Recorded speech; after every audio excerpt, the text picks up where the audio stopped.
And yeah, since that was 5 years ago, and now I'm building them, and they've got thermostatically controlled valves, gas burners.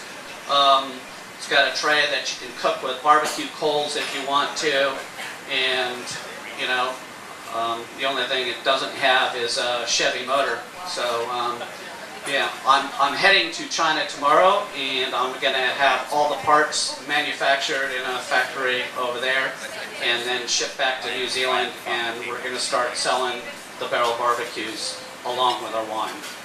Recipes too. So tonight, all the food that you're eating, I caught myself, or you know, bartered with a friend of mine, usually the ones that don't know how to fish, but they know how to catch other things, so they're useful. And each course I've actually scientifically designed to match each of the wines going with it. What I do is I get my winemaker to break down the flavors of the wines, and then I've got a food website that I go to that you can type in flavors, and it tells you all the foods that are chemically linked to those flavors. So I design the recipes just from that, and also just from my own cooking experience, where I use the matching flavors, but not the actual flavors in the wine. So when you bring the two together, hopefully it makes my wine taste better and makes the course taste better. So really, you've got to have the two together for it to be a complete dish. So the first course tonight, we're going to have abalone, which is from Bluff. And I want you to know the pressure was on. We only planned this, 3 weeks ago. We've had 40 knots of wind for the last month and a half. So I drove 3 hours down to the bottom end of New Zealand, and there was a 6-meter swell. So I wasn't getting in the water there. And because in New Zealand you're not allowed to use air for abalone, you've got to free dive. And so I went into Bluff Harbor, which was protected from the swell, but big tides, so the water was about, you know, I could almost see my nose. And yeah, so I had to work for these abalone.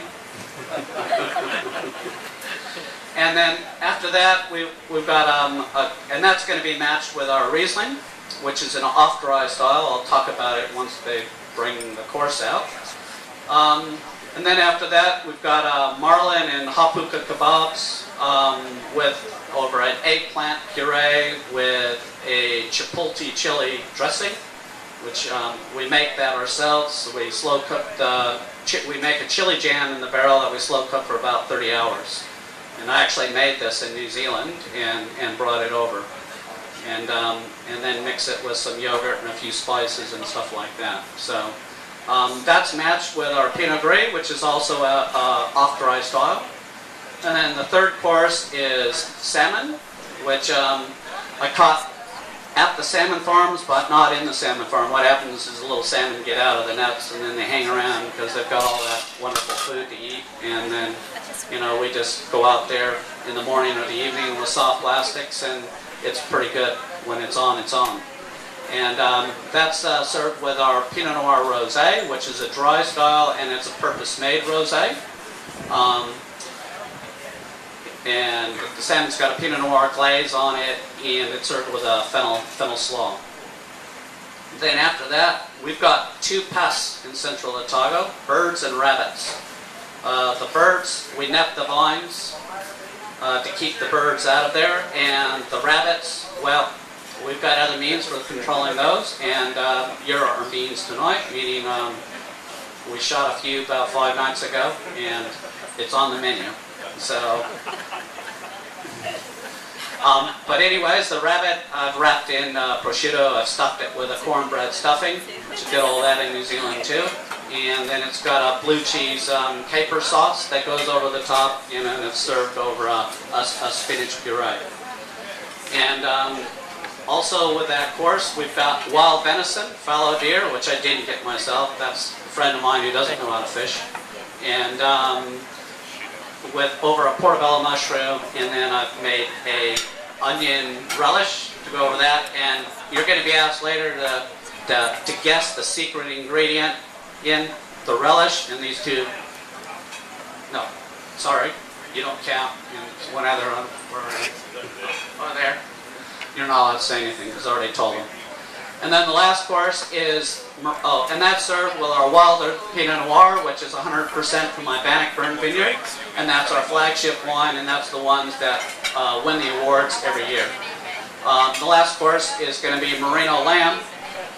That's lamb grown in the high country, just the hills above where our Bannockburn vineyard is, and so it's they eat, you know, just the natural food. They don't feed off of grass, so they can be quite gamey. It's a bit like Cumberland lamb, actually. And that's going to be with a smoked parsnip mash and a Pinot Noir jus. And that's going to be matched with our Wild Earth Reserve Pinot, which and both the Pinot Noirs are 2009 vintage. And 2009 is the first vintage that we made a Reserve Pinot. So, anyways, I'm just going to put the fish on right now. I'll let you guys chat, and I'll come back and wake you up in a minute. So.